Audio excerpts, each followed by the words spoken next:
Kita ini kadang kalau berbicara ya Pilbub, Cagup ya, itu kalau di partai kami itu PDI Perjuangan itu kan garis komando ya.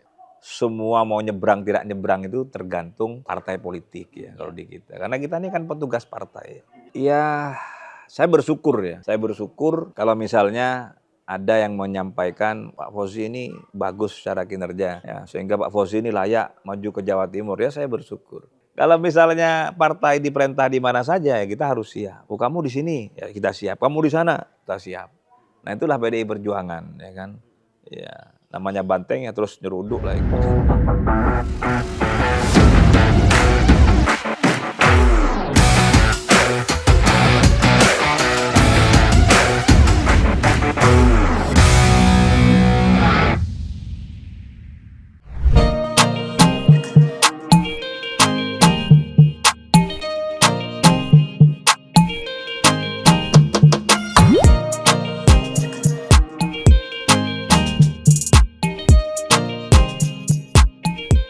Wah, akhirnya nggak ke Jakarta, Ya, Jakarta doang nih kita, friend. Jalan-jalan juga, Bre. Jalan-jalan juga nih. Iya nih.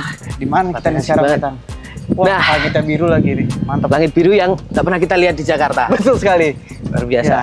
Wah, kita menyapa dulu sahabat sahabat Kompas.com. Kompas.com. Ketemu lagi bersama saya Tatang Guritno dan rekan juga saya. saya Ardhito Ramadan tentunya. Hari ini kita sajikan yang berbeda di Gaspol Ngobrol Gas Pasti Nampol. Yes. Hangout kita nggak cuma berada di Jakarta di Bener Palmerah, tapi kita menyeberangi pulau ke arah timur Jawa. Dan hari ini kita ada di sini nih. Ini di mana, Dito? Ini di Sumenep, tepatnya di Keraton Sumenep. Ini ya namanya juga keraton, berarti dulu tepatnya para raja-raja ya, Tang ya. Nah, ini asik juga nih. Di sini kita udah janjian sama yang punya wilayah nih. Bener banget. Ini Caca ini mana nih? Kita harus lihat. Coba ayo kita samperin. Oke. Dito. Selamat datang. Oke, Cak Fauzi, selamat siang. Selamat siang. Ini kami izin berkunjung ke daerah Sumenep. Terima kasih banyak. Boleh. Kemarin, Cak, datang, Cak. Jam berapa? Pagi lah. Nginep di mana? Nginep ya Di- tapi ya. Nginep, Cak. Iya, yang Pengennya berkemah di sini tapi kayaknya nggak boleh, Cak. Waduh, Cak, dari Jakarta. Tapi Iya. refreshing lah kita Refreshing. dari ini Yang Jakarta. penting kalau ke Sumenep itu harus nginep. Sumenep harus nginep. Sumenep harus nginep, bagus. Biar nanti balik lagi atau gimana tuh, Biar Cak? balik lagi ya. Biar balik lagi. Oke, Cak, kita pengen ngobrol-ngobrol, Cak. Jalan-jalan dulu. Jalan-jalan Iya. dulu Iya. sambil kita lihat-lihat.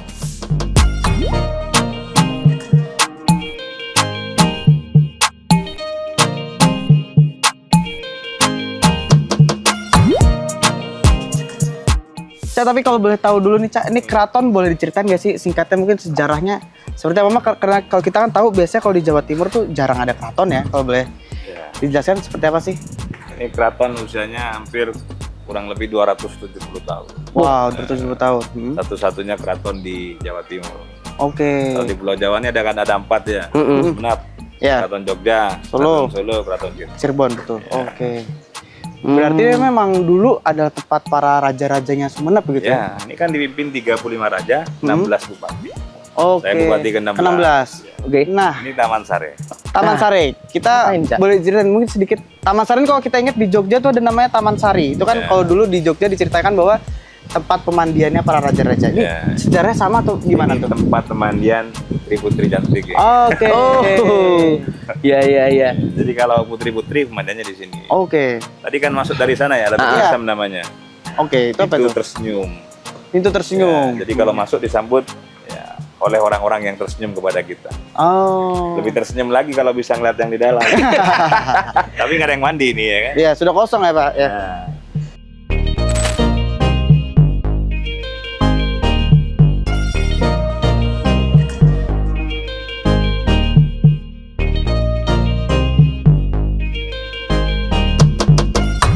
Cak, kalau ini tak lihat kemarin aku sempat riset-riset katanya memang dari segi arsitek kalau keraton-keraton yang lain itu kan biasanya agak ke Belanda-Belandaan. ya. Ya. Tapi ini kalau dilihat kan bentuk bangunannya agak berbeda. Ini arsiteknya memang dari Belanda atau gimana, Cak? Ini campuran ini. Jadi ada arsitektur Cinanya.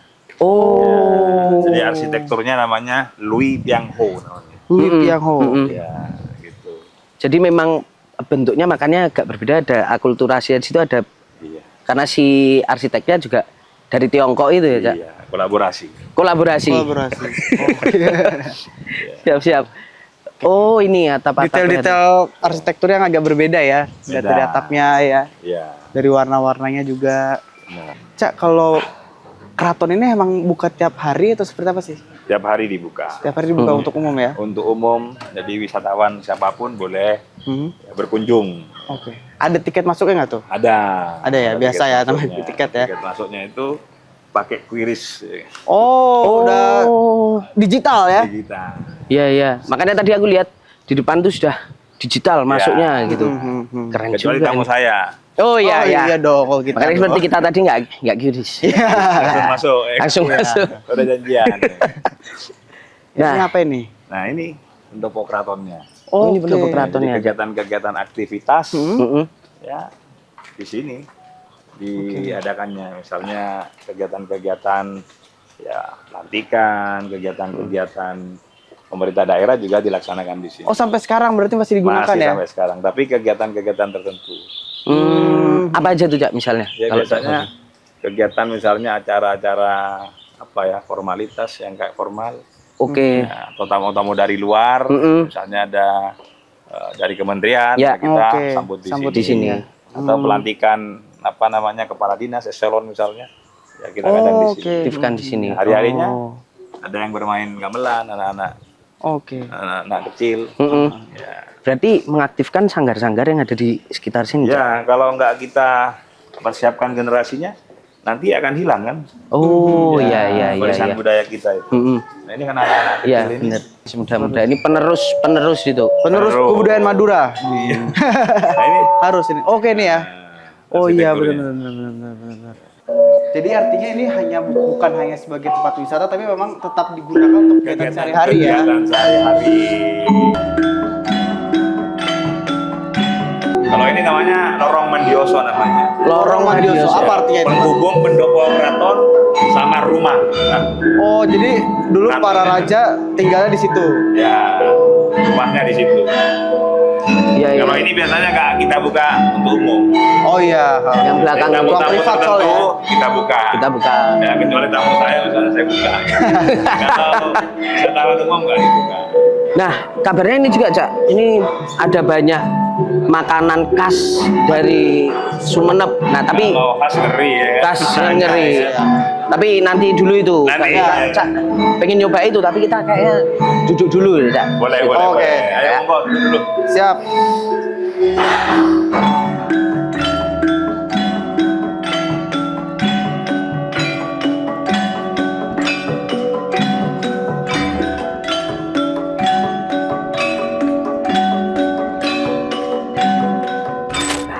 Akhirnya.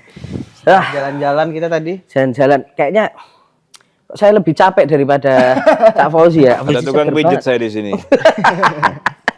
Tadi pijet saya positifkan nggak bisa pulang kamu. Tertambat Bukan malah di seger Sumeneb ya, seger. Oke. Siap. Cak, ini tadi Cak Fauzi cerita bahwa ini yang di belakang kita adalah rumahnya Rumah, para ya. raja-raja ya. Keratonnya ini. Kalau itu pendoponya. Ini artinya yang di belakang kita ini adalah kamar tidurnya atau gimana? Ya, kamar-kamarnya, kamar raja, kamar anaknya, kamar istrinya. Ya, yang sebenarnya tidak dibuka untuk umum. Ya. Apa tuh? Cak, mungkin ada alasannya kenapa tidak dibuka untuk publik? Ya karena memang ini kan ruang privasi ya. Namanya rumah kan privasi ya, tidak boleh semua orang masuk. Walaupun sudah tidak ditempatin, ya tetap kita tutup ya. Karena rumah kan ya. Iya. Kalau rumah ya tentu privasi. Kecuali diizinkan Oleh si tuan rumah. oleh si tuan rumah. Tuan rumahnya siapa sekarang? Saya. Ya. Hmm. Artinya filosofi sejak itu masih tetap dipertahankan Tetap gitu ya. dipertahankan. Tapi yang bikin penasaran juga kenapa ini sih, Cak, kalau kita lihat misalnya kayak Keraton Jogja, Keraton Solo itu kan masih dipakai oleh pihak keluarga, sedangkan Keraton Sumeneb beralih ke bupati gitu. Sedangkan keluarga tadi Cak Fauzi sempat cerita sudah tidak di sini. Itu mulai kapan sih, Cak, atau apa mungkin alasan dibalik? Sudah itu, lama Cak? itu. Sudah lama. Ya, memang pemerintah yang mengatur itu ya. Kalau Jogja ini kan memang dibuat daerah istimewa. Ya. Ya, tentu yang lain tidak bisa seistimewa Jogja. Maka ya keraton-keraton yang lain langsung dikuasai oleh pemerintah. Tentu pemerintah pusat dulu punya alasan-alasan tertentu kan. Cak, selain yang sudah kita lihat tadi sempat keliling, mungkin bisa diceritakan apa hal lagi sih hal yang menarik dari keraton? Karena tadi sempat disinggung ada museum, lalu juga ada Ya, banyak hal yang menarik adalah beberapa peninggalan-peninggalan sejarah yang sebenarnya bisa kita lihat. Ada Al-Quran yang ditulis dalam waktu 1 malam. Oke. Ya, terus ada benda-benda zaman kuno seperti mangkok dan sebagainya yang menurut kabar itu anti basi, anti racun. Nah, termasuk juga ada beberapa pusaka-pusaka. Nah, di sini ada pusaka yang paling tua. Kalau di dalam museum itu, yang paling tua adalah bukan keris sebenarnya itu, apa itu? celurit. Oh, Oh, bentuknya celurit itu. Iya, karena celuritnya itu kan begini bongkok dia. iya. Oke. Ya kalau udah bongkok berarti tua kan. Oh, iya. Ya, kita tergocek itu. Kita tergocek ya. Iya, iya, iya. Oh iya ya, bongkok banget itu berarti Iya. itu paling tua ya, Cak ya. Kalau Iya, kita ngomongnya tidak terlalu serius kan, tidak terlalu stres. Ini kan hari Minggu ya kan. Ya, benar. iya, iya, Kita iya. ya, yang datang ke sini kan wisatawan semua, Wisatawan. jangan terlalu serius ya kan. Jadi itu adalah koleksi-koleksi yang bisa dilihat juga oleh para wisatawan ya. Katanya ada kereta juga 1000 tahun, Cak. Ada kereta, jadi dulu pemberian raja dari luar. Oke. Tapi ada replikanya juga. Hmm. Ada yang asli, ada replikanya. Replikanya itu bisa dipakai kalau hari jadi. Ulang tahun Sumenep. Ya, hari jadi Kabupaten Sumenep. Pasti dikeluarkan kereta replikanya tapi untuk dipakai di acara prosesi Arya Wiraraja. Arya Wiraraja itu raja kita pertama. Oh, berarti replikanya dibawa buat pawai juga gitu ya, buat Iya. keliling masyarakat. Tapi kalau yang aslinya sudah di museum museum. saja ya. Iya udah Iya, ratusan tahun. 1000 tahun itu. Iya, kayak lagunya Tulus ya, Jigustik ya, 1000 tahun lamanya itu. Keren. Cak, selain tadi sempat disinggung keris juga, walaupun ada sisi jokesnya juga sebenarnya. Iya. Ya. Katanya Madura ini, Sumenep ini terkenal dengan 1000 empu pembuat keris, tuh betul? Cak? Iya, jadi Boleh Sumenep ceritakan? ini salah satu kabupaten di dunia yang diakui oleh UNESCO. Kabupaten yang memiliki empu terbanyak. Jadi kalau misalnya menjumpai empu di mana-mana, coba ditanyakan, pasti dia bisa bahasa Madura. Pasti itu orang Sumenep. Oke. Ya, jadi kalau Sumenep ini ya tempatnya empu pembuat dan regenerasinya sampai sekarang itu ya terus beregenerasi. Ya, artinya tidak hilang. Iya. Ya, Berarti pembuat keris itu masih ada di masih Sumenep. ada di Sumenep. Jadi pusaka, sentra pembuatan pusaka, ya keris adanya di Sumenep. Kalau zaman dulu kan senjata ya. Iya, kalau sekarang tuh keris buat karena kita tahu biasanya keris hanya jadi ornamen kalau Iya, kondangan itu. warisan itu warisan budaya yang harus ya kita lestarikan. Kalau dulu kan jadi senjata ya. Ya kalau bicara pindad ya Sumenep pindatnya dulu. Iya, iya. Iya, Bercanda. pindat lawasnya itu Nanti Sumenep di ya. Menhan saya kan. Artinya tapi si keris ini juga menjadi souvenir atau semacam itu dengar-dengar. Kalau sekarang gimana tuh, Cak? Ya kemarin kan jadi souvenir G20 ya. Salah satu souvenir utama G20 itu pakai keris. buat kepala negara itu ya. Kepala negara. Kenapa? Ya mungkin alasan pemerintah waktu itu karena keris ini memang ya pusaka yang tidak ada di Negara dunia. Ya di dunia gitu Iya, kan. iya, iya. Ya, kita adanya punya. hanya di Indonesia untuk saat ini. Itu. Dan secara bisnis artinya kalau kita bicara kan berarti demand-nya ada tuh, Cak, Ya, sampai sekarang. karena sebenarnya namanya pusaka itu ada nilai seninya, Iya. Ya. ya kan, ada nilai value-nya juga, komersialnya kan bisa jadi ya rupiah juga sebenarnya. Ya, dan keris ini juga bisa jadi alat diplomasi gitu. Oh, iya. Simbol-simbol ya. Simbol-simbol misalnya untuk bisa cair, ya kita kasih keris misalnya untuk pembuka-pembuka awal biar ngobrolnya enak. Oh, Cuma kali ini nggak saya kasih keris sampean ya. wah iya jangan. Ini kayak ketakutan kayaknya Cak, nggak kuat ini Cak bawanya nanti Cak. Iya. Ditahan di pesawat kan. Nanti kapan kalau belum pulang ya nanti mungkin bisa mampir ke Aeng Tong Tong tempat pembuatan kerisnya. Oh, itu Iya. masih aktif tuh sampai sekarang Iya, ya? desa Aeng Tong Tong Desa. namanya. Wah, Oh, itu satu desa yang semuanya Suatu pengrajin. desa yang semuanya memproduksi keris di situ. termasuk yang buat G20 itu dari situ juga. Semuanya dari situ. Luar biasa. Keren. Nah, kita mungkin agak bergeser Cak dari segi pariwisata sejarahnya, tapi ya sekarang orang-orang pada sering healing. ke alam. Ya, Healing-healing. Hobi jalan-jalannya lihat Ya. vitamin C. Ya. Itu kami sempat baca-baca juga bahwa salah satu unggulannya Sumeneb adalah pantainya. Ya, katanya banyak tempat wisata alam di Sumeneb. Mungkin bisa diceritakan, Cak. Ya, Apa aja banyak. sih yang unggulan di sini? Kabupaten Sumeneb itu Ya. berbeda ya dengan kabupaten di Pulau Jawa ini.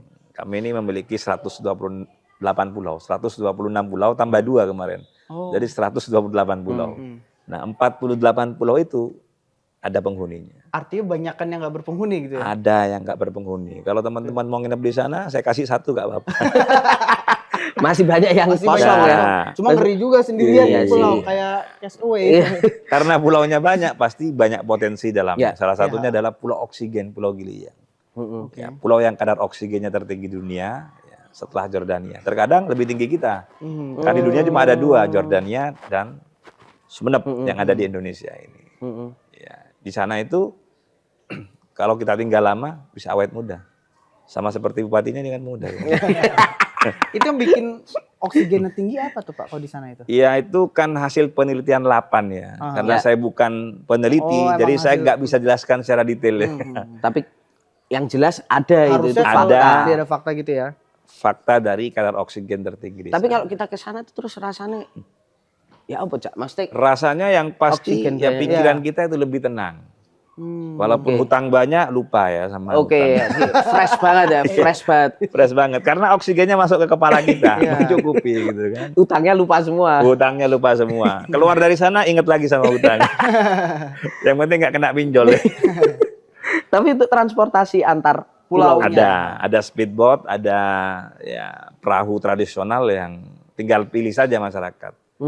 Masyarakat wisatawan ini tinggal milih saja wisatawan. Mau pakai speed bisa, pakai perahu tradisional juga bisa. Dan kebanyakan pasirnya pasir putih itu. Nah, kalau pasir atau putihnya itu adanya di Pulau Giri Laba.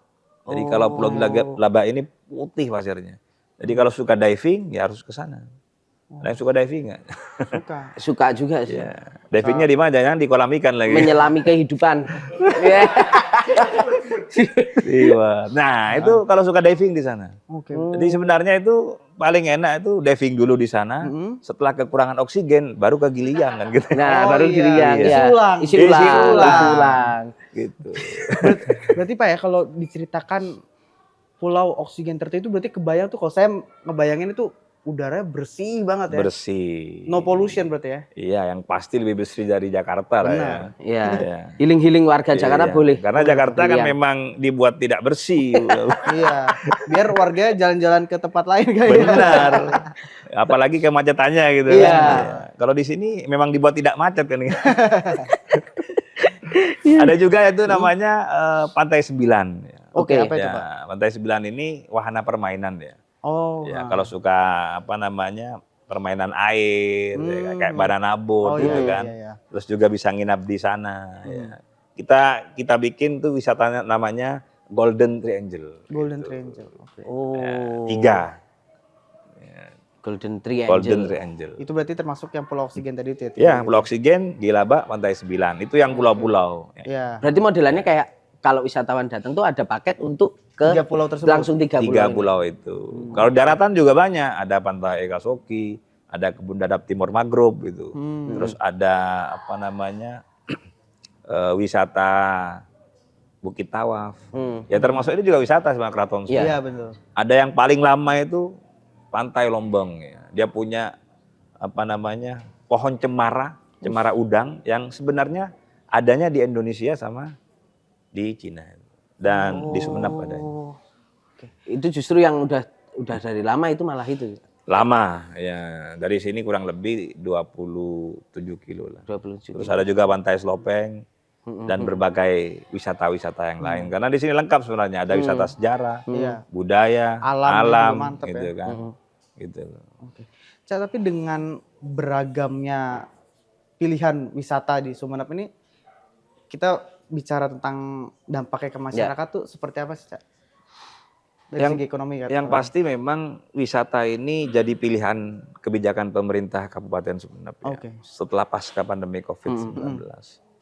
Saya merasa potensi ini harus kita benar-benar manfaatkan ya dalam rangka bagaimana merecovery ekonomi kita ya, khususnya di Kabupaten Sumeneb agar pertumbuhan ekonominya itu bisa meningkat. Salah satunya adalah mendorong destinasi wisata kita untuk bisa menaikkan pertumbuhan ekonomi. Dan itu menurut saya sudah terbukti. Salah satu opsinya menurut saya adalah kita genjot wisata. Nah, dengan wisata yang kita genjot itu tentu akan berpengaruh kepada pertumbuhan ekonomi. Ya. Ya. Buktinya adalah misalnya kunjungan wisata kita di tahun 2021 itu 250 ribuan. Di tahun 2022 itu menjadi 1.052.000. Apa yang terjadi? Ya. Pertumbuhan ekonomi kita naik dari 3,6 di tahun 2021 menjadi 5,02 di tahun 2022. Resepnya apa tuh Pak? Bisa meninggalkan dari sekitar 250.000 ke 1 juta lebih dikit, kan hampir 4 kali lipat ya? Yang pasti resepnya nggak makan rujak lah ya. Yang pasti resepnya di setiap potensi yang kita manfaatkan, ya tentu ada beberapa hal yang harus kita buat. Salah satunya adalah kalender event yang kita buat 1 tahun penuh. Oh iya, Ya. itu bisa lihat Ya. tuh. Di tahun 2021 memang kita tidak buat kalender event. Karena Tahun pandemi 2022 kita bikin kalender event. Tetapi memang pada saat itu situasi belum memastikan COVID ini benar-benar terkendali. Jadi kita bikin paruh tahun pada saat Oke. itu. Oke. Ya. Di setiap kalender event kita harus ada UMKM yang terlibat untuk bagaimana UMKM ini ya bisa bangkit kembali setelah terpukul pandemi COVID-19. Karena kalau wisata kita maju, pasti UMKM kita juga maju. Iya. Ya, karena kan itu sudah rumus menurut saya. Kalau orang datang, itu pasti spending money. Iya, Ya. betul. Makan kuliner, ya kan? UMKM juga kan kuliner. Iya. Kan? Ya. Iya, teman-teman kan masuk wisatawan. Iya. Iya, betul. Datang mesti makan kuliner juga. Ya. Mm. Ya mungkin beli-beli, Oleh-oleh ya. oleh-oleh, handicraft dan sebagainya. Nah itu menurut saya itu akan menjadi perputaran ekonomi sehingga pertumbuhan ekonomi itu akan bangkit. Dan Itu memang strateginya sih bagaimana datangkan orang ke sini dia spending money. Ya. Mau itu wisatawan asing, mau itu wisatawan nasional, ya kan. Ya, artinya memang kita punya target jangka pendeknya memang simple ya. Kita targetnya wisatawan Jawa Timur. Oke. Makanya kita selalu menyampaikan kita ini targetnya wisatawan Jawa Timur untuk bisa ke Sumeneb. Wisatawan lainnya itu ya nomor Next step 2. lah nomor ya. 2 next step. Dan memang apa ya, Cak, pariwisata dan event ini harus jalan seiring karena menjadi medan magnetnya. Ada tanggal 1 Oktober itu Haul Raja-Raja Madura. Haul Raja-Raja Raja-Raja Oke. Madura. Itu gimana ceritanya? ya kita mendoakan ya seluruh raja-raja yang pernah memimpin di Madura ini. Oh, jadi acara mendoakan. Gitu Mendoakan, tapi kan ada prosesinya. ya. Ah, prosesnya itu yang menarik sebenarnya. Iya. Seperti apa tuh Cam? Mungkin Itu dihadiri kurang lebih ya ribuan ya, sampai 3.000 Oh, Oke. raja-raja Madura. Termasuk wisatawan asing. wisatawan nasional juga banyak di situ. Ada. Oke. Itu. Jadi ada kapal pesiar pas tanggal 1 Oktober itu. Kalau waktunya ngepas dia pasti nonton biasanya. Kalau dia datangnya terlalu pagi ya biasanya nggak nonton. Itu acaranya berarti mulai sore gitu, Cak. Sore, Mm-mm. setelah itu baru malam. Malam itu biasanya hiburan. Ya, Setelah berdoa, habis itu baru menghibur rakyat. panggung hiburan untuk rakyat. Enggak. Jadi apa namanya kita kemas dengan tongtong. Tongtong ini ya musik tradisional yang kalau malam itu unik. Dia jalan, didorong pakai kereta, tapi bukan reaktivasi kereta ya, Iya. bukan. Nah, itu hal yang Bukan didorong pakai kereta, ya, terus ada apa ornamennya Ya. dan menarik tuh ada lampu-lampunya. Oh. Makanya kalau pengen apa namanya tahu seperti apa ya harus balik lagi. 1 Tanggal 1 Oktober. 1 iya. Oktober. Ini menarik nih. Gitu. Nah, tapi salah satu yang menarik juga sebenarnya kita terlepas dari alamnya, Iya. sejarahnya buat orang Jakarta lah sebenarnya. Langitnya itu loh biru sekali. Itu apakah memang dari sana atau ada kebijakan khusus yang diterapkan oleh Cak Fauzi nih untuk menekan polusi udara di Sumeneb ini? Iya, langit biru ini kan setiap ada tamu saya bikin biru. Oh. Tapi kalau nggak ada tamu saya bikin merah. Oh iya. Jadi pas Nanti biar kalau ada kelihatan tamu saya biru. bikin merah, wah ini PDI Perjuangan nih. Memang bupatinya PDI Perjuangan ini. Iya. Tapi ada, Bercanda ini. Ya memang apa namanya Sumeneb ini ya, dari sisi apa namanya curah hujan memang lebih banyak panasnya ya daripada curah hujannya. Oke, ha. Karena memang ada garam, terus ada tembakau. Iya. Kalau udaranya bersih memang dari tahun 2021 saya sudah mulai dorong. Oke. Kebijakan saya itu sudah mendorong mempergunakan sepeda motor listrik berbasis baterai. Oh, oke. Karena saya sebagai bupati sudah mempergunakan mobil listrik berbasis baterai. Sebelum rame-rame sekarang ya? sebelum Iya, kebun mobil gitu ya? dinas saya itu tahun 2021 sudah pakai mobil listrik berbasis baterai gitu. Dengan merek tertentu lah. Iya. Kalau saya sebutkan kan harus bayar ke Iya, komponen. jangan ini. Tapi apa yang mendasarinya Pak? Karena kan kalau kita lihat kebijakan dari tingkat nasional pun baru mungkin setahun terakhir 2022. baru Ya saya muncul pikir kalau presiden sudah mengeluarkan Pepres pada saat itu kan Pepres nomor 55 tahun 2019. Ya kalau nggak salah nanti buka lah. Khawatir salah saya. Sebelum ada impresnya pas itu ya? Ya, itu tahun 2019. Saya pikir presiden pasti setiap mengeluarkan Pepres ini ada impresnya menurut saya. Dan itu terbukti, impresnya itu keluar tahun 2022, impres nomor 7 tahun 2022. Ya, itu mendorong percepatan terkait dengan kendaraan listrik berbasis baterai. Dan di Sumeneb sudah selesai. Ribut-ribut di mana-mana kita sudah mempergunakan sepeda motor listrik dinas berbasis baterai. Oh, sudah jadi banyak malah diikuti oleh Sudah, masyarakat. bahkan masyarakat Iya. pun juga udah banyak, bukan cuma dinas Iya. saja. Masyarakat udah banyak menggunakan sepeda motor listrik. Bahkan sekarang banyak yang menggunakan sepeda listrik ya kan. Iya. Ya. Kemarin kami lihat juga beberapa showroomnya Ya, ada dan ya. saya meyakini kayaknya paling banyak di Indonesia kali, bukan Jawa Timur. Oke. Kalau dihitung, feeling saya paling banyak di sini.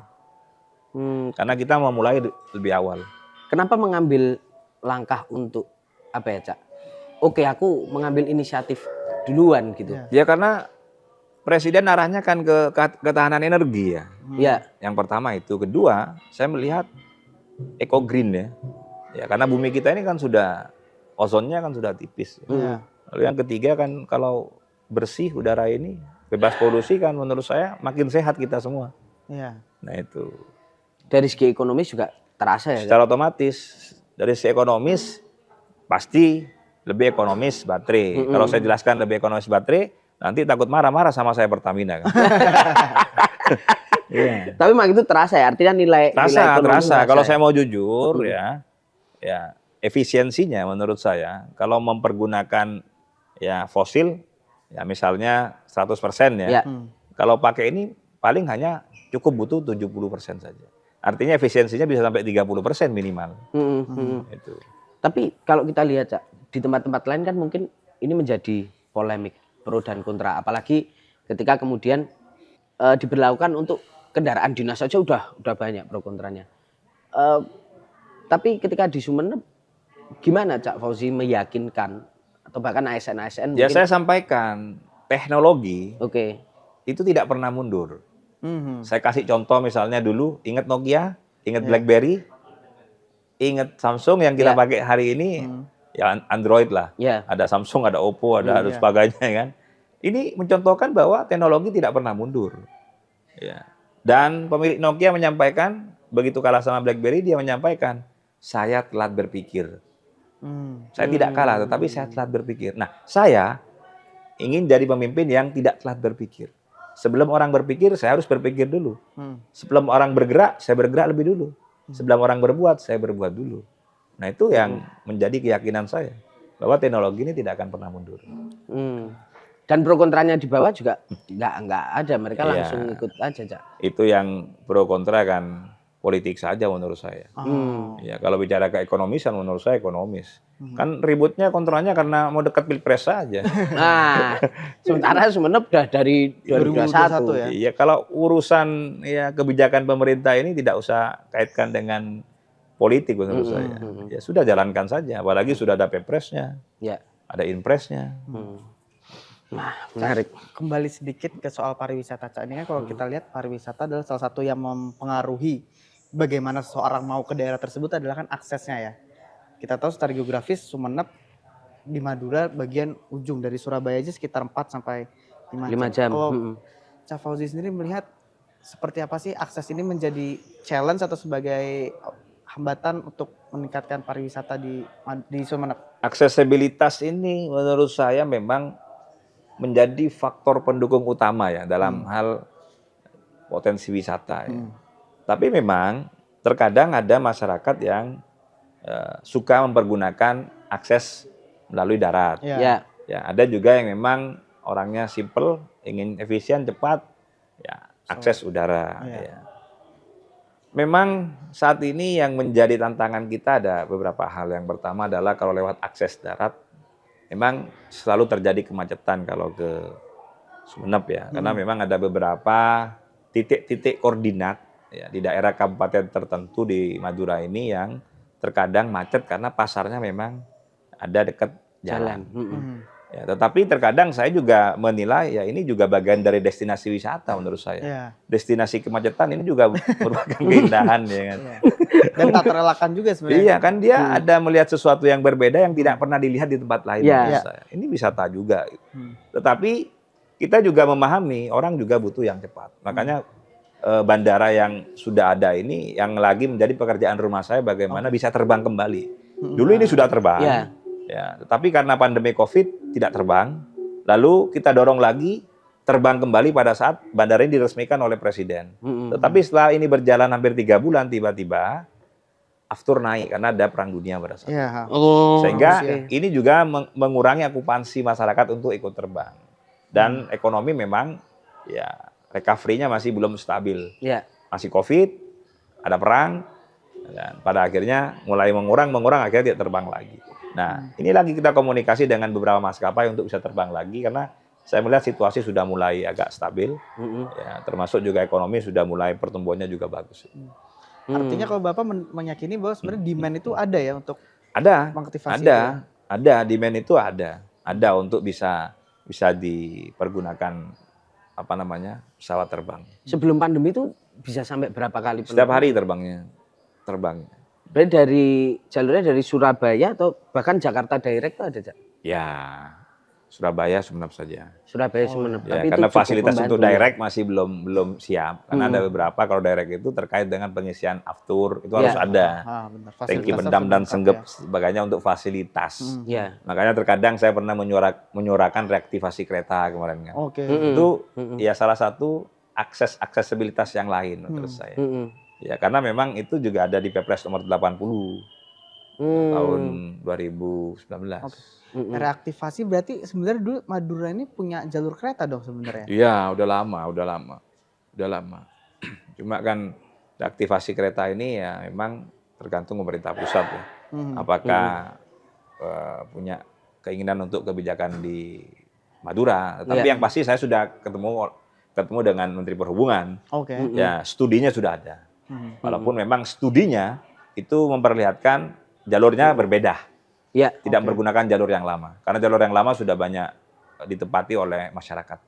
Tapi sejauh ini dari langkah-langkah ngobrol itu, Cak, dengan Menteri Perhubungan dan lain sebagainya, menangkap sinyal bahwa Akan terjadi ya ini. kayaknya bisa nih gitu. Atau seperti Pak apa? Menteri menyampaikan Pak Presiden ya, sangat fokus membangun Madura. Memperjuangkan Madura ke depan. Artinya ini sinyal yang disampaikan oleh Pak Menteri bahwa kalau sudah ada studi berarti sudah ada keseriusan. Ya, saya yakin tahun depan sudah ada FS-nya, mungkin 2026, 26. ya mungkin, atau 2025 mungkin Insya bisa Allah sudah udah dibangun. Iya. Karena memang kemarin bincang-bincang menurut beliau bisa menghabiskan 6 triliun. Menurut Menhub seperti itu sementara waktu ini Iya. ya. Artinya kalau reaktivasi rel Madura tuh berarti dari Bangkalan sampai Sumeneb tuh, dari Sampai timur ke Sumeneb, barat ya. sampai Sumeneb. Dan itu memang sebenarnya kalau dilihat dari berdasarkan perjalanan kita kemarin Iya. itu sangat membantu banget sih harusnya Iya. buat Madura ya. Benar. Itu paling perjalanan bisa jadi berapa? 1 2 jam setengah. 3 jam iya. Ya. Kayak kemarin kan 4 jam gitu. Iya. Siap. Nah, Dito ini kayaknya udah siang ini. Ini kita kode-kode Pak Bupati. Pak Kode Bupati. alam nih kayaknya. Kode alam nih. Saya tahu nih kalau lagi lapar nih. Kita sudah siapkan cake nih. Cake apa Ya. tuh? Ini, ntar lagi datang. Oke, kita Nah ini, lihat sama. Ah, cake ini cake. makanan khas Sumeneb. Ya, bagian dari warisan budaya tak benda. UNESCO. Gitu. Enggak dong, kementerian. Oh, dong. kementerian. Kementerian. Ya. Oh ini. Lihat cakenya saja, jangan lihat yang nganter. Oh iya. Hah? Ini boleh jelasin nih Cak, ini terdiri dari apa aja sih? Ini pasti terdiri dari wortelnya, Heeh. ada udangnya, Oh, berarti hampir-hampir kayak Capcay. capcay ya? Capcay. Kayak capcay ya. Capcay ya. tapi beda. Terus ada hatinya, Mm-mm. terus ada lidah Oke, lidah sapi. sapi. Coba dulu, Oh, bikin. dulu kita. Gimana? Hmm. Kaldu Madura itu memang Cake. kuantel-kuantel ya. Cake ini. Udah nyoba kaldu berarti kemarin? Udah makannya hampir Oh. kebanyakan berkaldu dan ini ya, Cak. Rempah. Rempah Rempah. di Sumenep ini. Jadi dia berani dia anunya, bumbunya. Nggak pelit Berani. gitu ya. Enggak pelit. Iya, Oh ya ini ada daging lidahnya. berani nambah. Kasihkan makan gitu nih. Mantap ini. Ya. Kodenya nyampe. Ada, kita mau ngelanjutin sedikit tentang obrolan tadi. Gimana? Kereta itu kan bagian dari infrastruktur ya.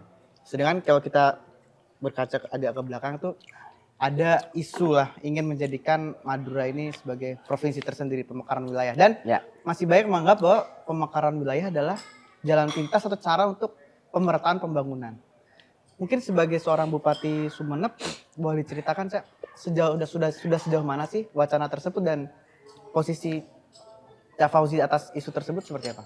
Ya, jadi gini, sebenarnya kalau wacana Madura jadi provinsi itu kan sudah lama ya. Tapi buat saya, setelah jadi pemimpin di Sumenep ya, Bupati di Sumenep, saya melihat Madura itu yang pertama perlu infrastruktur. Infrastruktur ini harus dibangun terlebih dahulu. Daripada kita buru-buru misalnya mendorong untuk jadi provinsi Jawa Timur. Menjadi provinsi Madura Ya. gitu kan. Berpisah ya dari Jawa. Lalu yang kedua, sumber daya manusianya ini sudah harus kompetitif.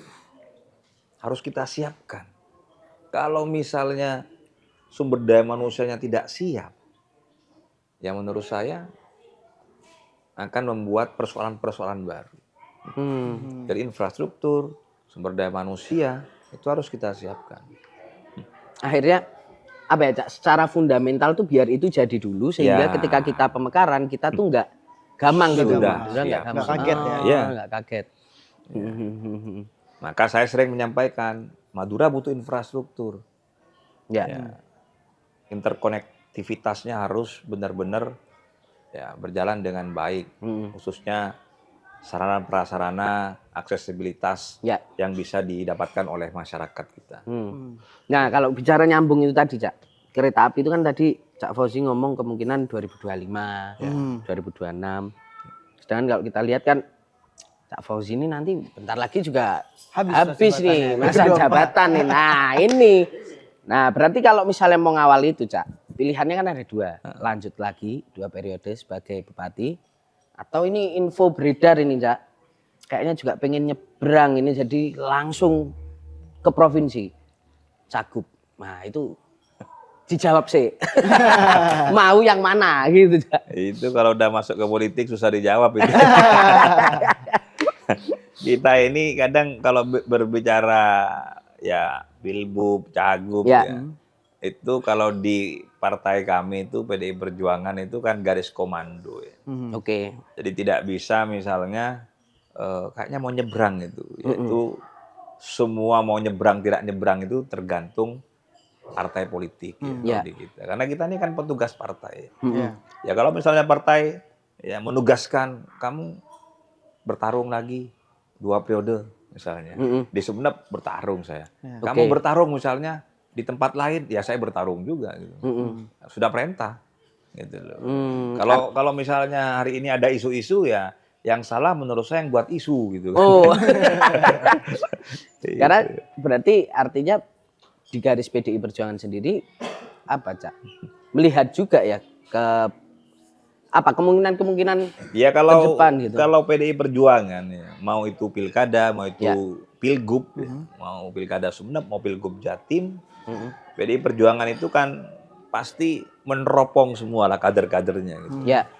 Ya, jadi siapa yang kira-kira berpotensi untuk bisa ditugaskan misalnya untuk ke Jawa Timur itu pasti sudah diteropong semua. Nah tentu kita ini semua kader itu yang penting bekerja dan bekerja sesuai dengan amanah yang diberikan oleh partai dan masyarakat kepada kita. Ya tentu kita bekerja harus dekat dengan rakyat, berpikir bagaimana kesejahteraan rakyat, berpikir bagaimana pemerintah hadir melayani rakyat yang membutuhkan kita semua sebagai regulator di pemerintahan ini. Tapi Cak, dengan munculnya mungkin nama-nama Cak Fauzi di dalam beberapa survei itu gimana meresponnya Cak? Karena kan ya itu akhirnya yang timbul di persepsi masyarakat kan. Ya, saya bersyukur ya.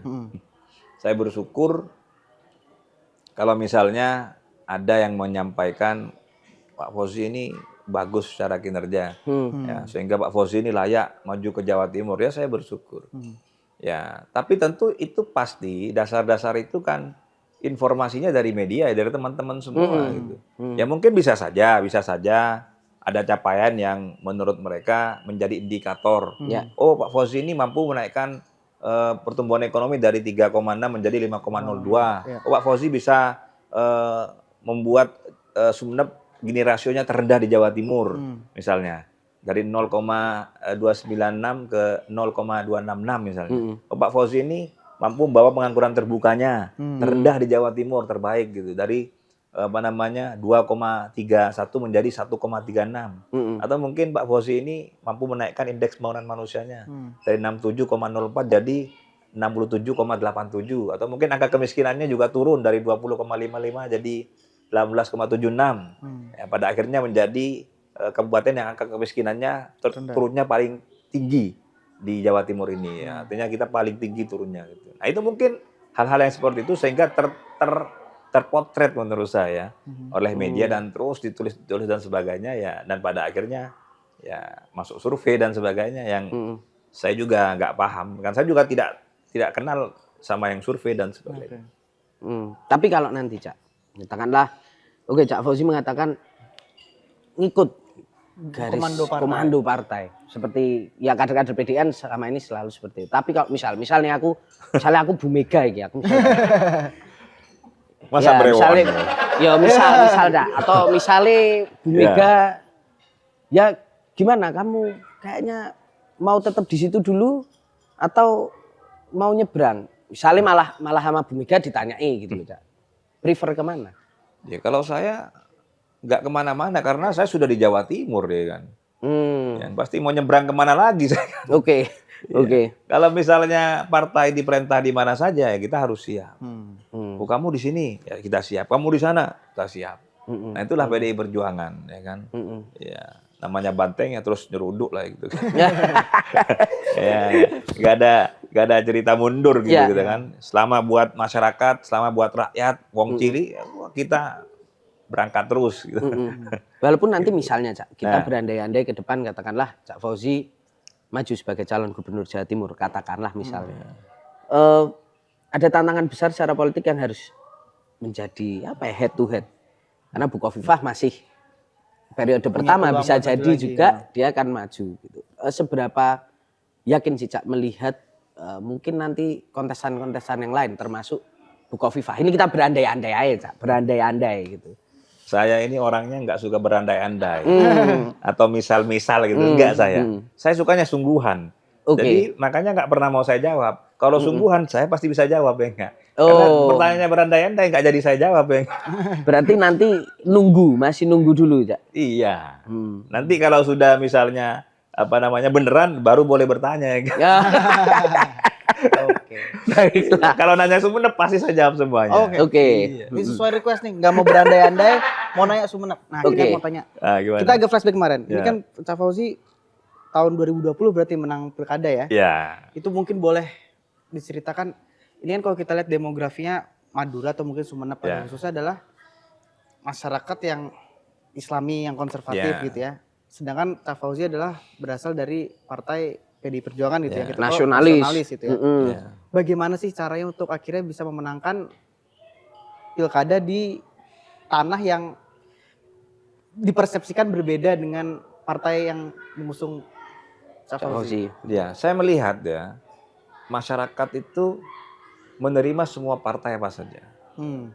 Tapi PDI Perjuangan selalu mengajarkan kita agar dekat dengan wong cilik. Oke. Ya, perhatikan masyarakat, buat komitmen dengan masyarakat. Ya, tunjukkan bahwa kita hadir untuk masyarakat. Apa yang saya lakukan? Ya saya turun ke bawah, dekat dengan masyarakat, tidak ada batas dengan masyarakat. Ya. Datang ke toko-toko, datang ke kiai-kiai. Ya, kami sampaikan bahwa kami ya datang ke Sumeneb, ya kan, tujuannya untuk mengabdi bagi Kabupaten Sumeneb, agar Sumeneb ke depan itu lebih baik. Ya itu yang saya lakukan. Karena partai memang mengajarkan, ya sudah turun ke bawah, datangi masyarakat. Ya. Kita ini bisa terpilih karena masyarakat, karena rakyat. Kalau kita tidak pernah dekat dengan rakyat, rakyat tidak akan pernah milik kita. Kalau kita mau kenal dengan rakyat, rakyat pasti akan mau kenal dengan kita. Nah, itu aja, menurut saya simple. Tapi ada tantangan tersendiri nggak, Cak? Katakanlah mengubah, ya masyarakat mungkin ini kan udah punya basis masing-masing gitu. Dan kemudian katakanlah mereka sudah hijau, P3, PKB katakanlah misalnya, merah datang nih, banteng. Ya. Mengubah itu tuh ada tantangan tersendiri nggak? Ya, saya melihat tantangannya pasti ada ya. Ya. Salah satunya ada pasti beberapa yang memang harga mati saya harus tidak memilih partai yang didukung ini. Itu biasa. Tapi satu sisi juga ada. Saya tidak akan memilih salah satu kandidat yang yang didukung partai ini gitu. Itu biasa menurut saya. Tidak jadi sebuah persoalan yang terlalu sulit. Tapi yang paling penting menurut saya adalah track record. Oke. Track record. Saya juga pernah menjabat wakil bupati sebelumnya. Tentu mereka melihat track record saya. Bagaimana perlakuan saya kepada rakyat, bagaimana kehadiran saya untuk mewarnai pemerintahan ini selama 5 tahun, tentu itu kan menjadi track record yang diperhatikan oleh masyarakat. Dan saya meyakini itu ya, bahwa saya selama 5 tahun bekerja untuk rakyat. Ya. Apa yang menjadi aspirasi rakyat, ya saya perhatikan. Apa yang menjadi hal-hal terkait dengan keinginan rakyat, kita juga perhatikan. Kebutuhan rakyat kita perhatikan. Nah itu aja. Jadi yang penting kita hadir untuk rakyat kita. Maka pada saat itu saya mengambil tema Bismillah melayani. Bismillah melayani. Bismillah melayani. Melayani dalam hal apapun. Selama kami diberikan kemampuan untuk berbuat yang terbaik bagi masyarakat kita. Dan kemudian PR besar itu muncul ketika terpilih di 2020 di masa pandemi. Nggak mudah, Cak? Iya, karena kita juga memahami, saya dilantik tahun 2021 itu pandemi COVID masih ada. Jadi saya melihat apa yang kira-kira yang harus saya bisa lakukan dalam rangka yang pertama adalah dengan APBD yang defisit, itu segala sesuatu itu bisa semuanya berjalan. Saya putuskan pada saat itu bahwa rumus pemerintahan ini harus berbasis sistem pentahelix. Kita melibatkan seluruh stakeholder yang ada. Ada swasta, ada komunitas, ada media, ada akademisi, dan ada pemerintah. Nah, 5 komponen ini bergotong royong, bahu-membahu untuk duduk bersama berpikir bagaimana Sumeneb ke depan ya secara pertumbuhan ekonominya baik, secara angka kemiskinannya bisa turun, IPM-nya bisa naik, gini rasionya terendah di Jawa Timur, pengangguran terbukanya juga terendah di Jawa Timur, stuntingnya yang tinggi juga bisa turun dari 29,0 sampai 21, sekian misalnya. Dan bagaimana nilai investasinya bisa naik. Nah itu memang banyak hal yang tentu harus kita lakukan. Salah satunya bersama-sama berpikir. Dan itu terbukti misalnya salah satunya kita jurus mendorong pariwisata yang potensinya memang kita miliki. Dengan melibatkan seluruh sektor UMKM yang benar-benar kita berdayakan. Makanya begitu tahun 2022 nilai investasi kita itu naik 300% mungkin dari 925 miliar itu menjadi 1.780 miliar. Itu naiknya. Kenapa naik? Ya. Karena ada potensi UMKM yang naik juga. Dari nilai investasi 1,7 triliun itu hampir 90% sektor UMKM. Oke. Oh, masuk 90%. 5%-nya Mm-mm. itu umum. Nah, ini membuktikan bahwa kita berhasil mendorong wisata, UMKM kita bangkit. Ya. Mendorong event, UMKM kita bangkit. Hmm. Karena ini sektor yang tercepat menurut saya. Ya, untuk memperbaiki pertumbuhan ekonomi kita. Kalau pertumbuhan ekonomi bagus, angka kemiskinan akan turun. Mm-mm. Pengangguran terbuka secara otomatis akan rendah. Dan kita terendah di Jawa Timur. Begitu terendah, generasinya juga akan pasti terendah. Dan kita terendah di Jawa Timur. Secara otomatis IPM kita juga akan naik. Oke. Nah, Apa itu. apa ini Cak, pegangan yang dilakukan Cak Fauzi waktu itu ketika di masa pandemi dan kemudian dengan konsep Pentahelix tadi, orang kemudian nggak ragu untuk berjuang bersama dengan pemerintah. Meyakinkannya itu waktu itu gimana Cak caranya? Ya, saya menyampaikan bahwa pemerintahan ini tidak bisa dibangun oleh seorang bupati saja. Oke. Pemerintahan ini butuh pemikiran orang-orang yang berada di Sumeneb ini. Mm-mm. Salah satunya adalah akademisi. Ayo berpikir bagaimana memberikan masukan kepada pemerintah, apa langkah-langkah yang harus bisa kita lakukan. Misalnya saya ingin turunkan stunting saya. Akademisi kampus ini misalnya apa kira-kira strateginya? Oh, begini Pak, kira-kira begini. Oke. Satunya lagi misal akademisi satunya bagaimana agar angka kemiskinan kita bisa turun. Itulah akademisi memberikan masukan-masukan kepada kita. Dan diskusi itu berjalan. Tentu berjalan. Terus. Ada pihak media, media juga yang akan membangun opini, kondusivitas itu penting. Ya. Karena kita rangkul media agar kondusivitas ini penting. Sehingga investasi itu bisa masuk. Ya. Tapi kalau daerah tidak kondusif, maka investasi tidak akan pernah masuk. Nah itu penting. Jadi semuanya kita bangun. Stakeholder komunitas, paguyuban kita bangun. Baik yang budaya, komunitas budaya, terus olahraga, ya komunitas khusus dan sebagainya. Ya kita harus apa namanya dorong semuanya untuk bisa membangun Sumeneb ini bersama. Termasuk juga swastanya terlibat dalam hal kegiatan apapun di pemerintah ini. Ya. Ya, termasuk dalam CSR-nya, Ya. termasuk juga dalam membantu aktivitas event-event kita dalam sponsorship-nya. Yang kita punya kurang lebih hampir 68 event regulernya, ada 20 event non reguler, hampir 88 event. Nah itu semua pihak harus bersama-sama. Setiap apapun yang digotong bersama-sama itu akan menjadi ringan. Ya. Itu keyakinan saya. Tapi kalau teman-teman gotongnya sendiri nih meja pasti berat. Tapi Ya. kalau kita bertiga, saya yakin akan lebih ringan. Akan lebih sampai kepada titik tujuan. Dan apa ya, Cak? Nggak banyak kan kayaknya mungkin stakeholder atau pemegang kekuasaan yang akhirnya menggunakan prinsip-prinsip kolaboratif itu. Padahal di masa-masa sulit ternyata Cak Fauzi membuktikan itu efektif gitu. Dan itu efektif menurut saya. Dan itu terbukti. Jadi kita ini sampaikan karena terbukti. Investasi kita naik, ya tadi kan. Kemiskinan kita turun. IPM kita naik. Pertumbuhan ekonomi kita naik. Gini rasio kita terbaik di Jawa Timur, terendah. Pengangguran terbuka kita terendah juga dan terbaik di Jawa Timur. Stunting kita tingkat penurunannya juga terbaik di Jawa Timur. Ya, angka penurunannya paling tinggi. Nah, termasuk investasinya juga tinggi. Nah, ini Jadi wis enek bukti nih gitu ya. iya. Prinsip Itu kolaboratif. yang saya melihat Pentahelix ini membuahkan hasil yang lebih baik. Kita lebih cepat sampai di finish. Ya, karena kita gotong bersama-sama dalam gotong royong. Dan itulah yang diajarkan oleh PDI Perjuangan. Yes. Bergotong royong. Siap. Bareng-bareng. Iya, bergotong royong. Apa Dito? Kamu mau tanya apa? Ini ada, saya habis browsing ada yang menarik. Katanya Cak Fauzi ini membuat lagu katanya. Kayak penggubah lagu. Iya. Mungkin boleh diceritakan Cak. Ceritanya gimana kok? Apa sih judulnya apa? Judulnya apa lu? Judulnya Mencintai Tanpa Dicintai. Waduh, perih sekali nih. Perih sekali. Ini cerita kita berdua. Ya. Mohon Jangan-jangan maaf, ya. berdua ini pernah mencintai tanpa dicintai nih kan? Sering ya. Agak-agak melihat jauh. Agak-agak melihat jauh. Ya apa Cak itu? Jadi sebenarnya gini ya, saya ini pemimpin. Ya. Saya bagaimana membangkitkan animo masyarakat saya.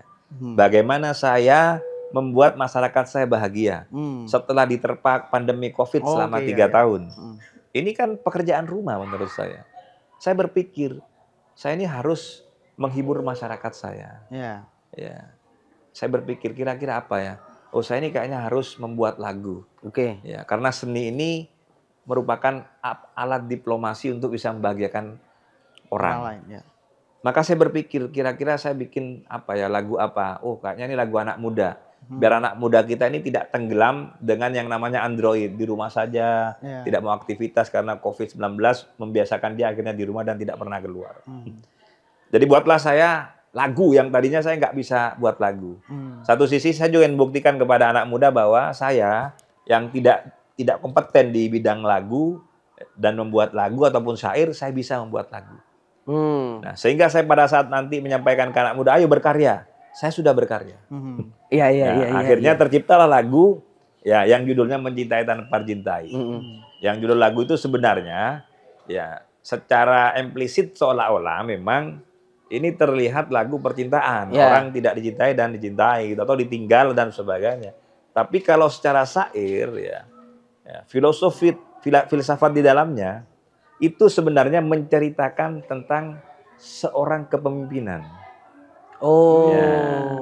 Pemimpin itu harus memiliki jiwa yang besar. Baik masyarakatnya tidak suka, pemimpin harus tetap Ya. suka, Ya. tetap cinta. Mm-mm. Sehingga kita harus berlaku adil. Ya. Oh, rakyat saya tuh yang itu nggak dukung saya, dia nggak suka saya, dia caci maki saya. Tidak, kita tetap harus berlaku adil. Kalau dia orang yang berhak mendapatkan bantuan, kita kasih bantuan. Artinya apa? Kita harus tetap mencintai masyarakat kita. Dan ini diajarkan oleh Rasulullah. Kalau yang beragama Islam. Jadi Rasulullah mengajarkan bahwa kita diminta untuk terus mencintai sesama kita. Rasulullah itu sampai sebelum meninggal dia menanyakan umat itu. Dia masih menanyakan tentang umatnya. Baik yang tidak suka sama dia, Ya. bahkan ada yang ya mencemooh dia, tapi dia tetap mendoakan Rasulullah. Nah, saya melihat pemimpin itu harus tetap berjiwa besar, mendoakan orang yang tidak suka, mendoakan orang yang ya tidak berlaku baik kepada kita. Ya. Nah, itulah kita harus hadir menurut saya. Sehingga keluar lagu Mencintai Tanpa Dicintai. dicintai. Wah, Itu Tang. itu filosofinya tetap itu masa kepemimpinan Masa itu. kepemimpinan. Jadi bukan terus jadi lagu galau ya. Bukan. Tapi memang syairnya ini kita bikin memang ya agak bersayap. Ya. Kalau dilihat dari luar, oh ini kayak lagu percintaan, biar anak-anak muda suka. Gitu. Ya. Iya, biar relate juga kan anak-anak Iya. muda ya. Dan saya kalau bernyanyi di mana-mana itu menghibur rakyat saja. Ya, kalau saya menghibur rakyat, saya berhak karena ini lagu saya. Ya, Tapi benar. kalau saya nyanyi lagu orang, ini saya tidak menghibur rakyat gitu. Ya. Iya. Wah, Pak Bupati seneng nyanyi nih gitu kan. Iya. Tapi ini lagu saya. Nah. Saya ingin menghibur rakyat saya. Nah. Biar bangkit setelah pandemi Covid ini. Nah, Iya, ini iya, mungkin iya. pertanyaan terakhir nih, Cak. Ini kan sisa masa jabatan mungkin tinggal 1 tahun, Satu tahun, ya. Ya. lebih dikit begitu ya. Kira-kira kalau dari Cak Fauzi ini melihat apa sih yang memang belum selesai dikerjakan di Sumeneb dan harapannya ke depan gimana nih? Karena dengan ya Cak Fauzi cerita tadi destinasi wisata banyak, pertumbuhan bagus, stunting turun dan sebagainya. Kira-kira apa ke depannya? Pekerjaan Untuk rumah saya yang Sumeneb. pertama adalah bagaimana mempercepat infrastruktur. Oke. Yang kedua, bagaimana mempercepat terkait dengan infrastruktur kelistrikan kita. Karena kita banyak pulau, Oh ya. ya saat ini memang menjadi pekerjaan rumah saya. Dan doakan semoga tahun ini semuanya bisa selesai, paling pun telat tahun depan semuanya bisa selesai terkait dengan infrastruktur kelistrikan tadi. Yang ketiga, tentu saya berharap ke depan bagaimana ya, angka kemiskinan kita ini turun lebih banyak lagi. Ya, semakin kemiskinan ini semakin turun, maka secara otomatis ya menunjukkan masyarakatnya ini sejahtera. Memang banyak hal yang sudah kita lakukan untuk bisa mencapai hal tersebut.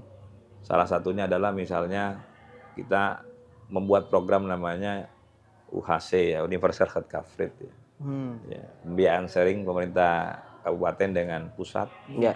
terkait dengan pemberian sarana kesehatan secara gratis. Iya. Siapapun yang sakit di Sumeneb ini cukup perlihatkan KTP, mereka sudah dilayanin oleh puskesmas kita, oleh RSUD kita, ya, untuk mereka bisa berobat secara gratis. Yang tujuannya adalah bagaimana rakyat saya ini semuanya bisa gratis, Ya. mengurangi nilai pengeluarannya. Iya. Sehingga secara otomatis kalau rakyat saya sehat, maka secara otomatis mereka bekerja giat, Iya, Produktif. Hmm. Nah, itu berpengaruh kepada ya Ekonomi lagi. ekonomi kita ke depan. Dan saya yakin ya infrastruktur tentu tidak bisa dikerjakan oleh kami sendiri. Iya. Ya, butuh pemerintah pusat, butuh pemerintah provinsi, karena memang Sumeneb beda dengan kabupaten lain. Sumeneb memiliki banyak pulau, bahkan ada satu pulau yang besarnya hampir sama seperti kabupaten, salah satu kabupaten di Madura. Madura. Oh. Ya. Jadi itu 4 PR, 4 apa ya Harapan nanti ya. harapan yang akan harus diselesaikan diselesaikan ya. Keluarga Sumeneb dikawal ini ya, berartinya ya ini ya. Jadi setelah tayangan ini nanti bisa dicek di akhir-akhir. Ya. Ini udah Tahun selesai kedepan. belum? Ya. Mungkin kalau nggak defisit, percepatannya selesai nih ya. Iya. Defisit ya. Kan kemarin Dan defisit kan. ini bukan hanya cuma Sumeneb. Ya. Semua kabupaten itu juga defisit. Kalaupun ada beberapa kabupaten itu misalnya ada sedikit pembangunannya lebih baik dari Sumeneb misalnya, secara infrastruktur jalan dan sebagainya, itu pasti ngutang. Oh iya. Karena emang kas harus diatur juga ya. Iya. defisit Tapi kalau ya. ngutang saya kasihan saja nanti kepada bupati berikutnya sebenarnya. Iya betul. Itu susahnya. Ya baik, Ya. terima kasih Cak Fauzi untuk kebersamaan kita 1 jam lebih ya. 1 jam lebih udah diterima di sini, diajak muter-muter, Keliling-keliling, diceritain destinasi wisata ya banyak dikasih banget. makan. Dikasih Ya. makan sampai tadi agak lupa kita makan. Sama-sama. Terima kasih untuk kebersamaannya dan kita harapkan nanti ya kita tunggu langkah-langkah Siap. depannya Cak. Kita walaupun di Semoga- Jakarta ya nanti googling Sumeneb gitu kan ya. Lihat Cak Fauzi sampai kemana ini gitu kan. Seperti itu. Yang Makasih pasti banyak. Cak Fauzi tetap di Jawa Timur. Nah, Cak Fauzi tetap di Jawa Tidak di Timur. Jawa Tengah. Thank you Cak Fauzi. Terima kasih. Terima kasih. Itu sahabat kompas.com di spesial Gaspol Hangout bareng Cak Fauzi. Saya Tatang Gurito. Saya Rito Ramadan. Kita mengucapkan terima kasih. Tetap ngegas dan tetap nampol. Yoi.